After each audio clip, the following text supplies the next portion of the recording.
అక్రమార్కులు అధికారులు కుమ్మక్కయ్యారు.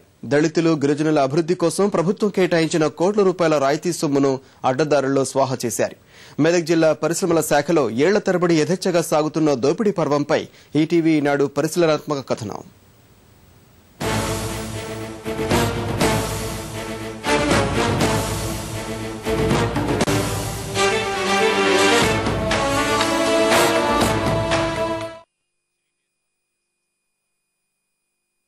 దేశ ఆర్థిక వ్యవస్థలో పారిశ్రామిక రంగానిది కీలక పాత్ర.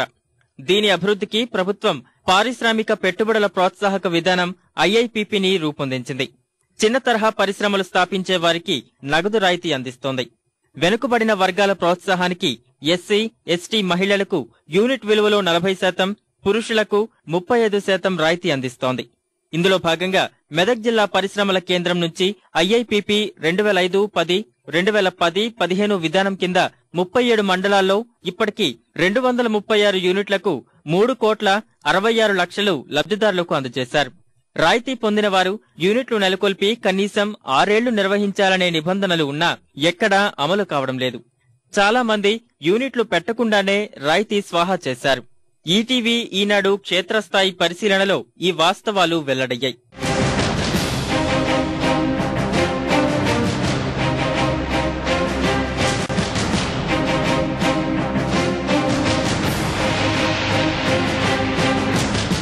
సంగారెడ్డిలో రాయితీ పొంది బాలాజీ ఫిజియోథెరపీ కేంద్రం ఏర్పాటు చేసినట్లు రికార్డుల్లో ఉంది. సదరు చిరునామాకు వెళ్లి చూస్తే అలాంటిదేమీ కనిపించదు. యజమానిని ప్రశ్నిస్తే ఇదిగో ఇలా సమర్థించుకునే ప్రయత్నం చేశారు. లేదు, పెట్టకుండానే లేదు, ఉంది సెంటర్ ఉంది, హౌస్ రిపేర్ అవుతున్నది, ఇప్పుడు కూడా ఉంది, బోర్డు ఇక్కడే ఉంది, రిపేర్ కాగానే మళ్ళీ మేము సెంటర్.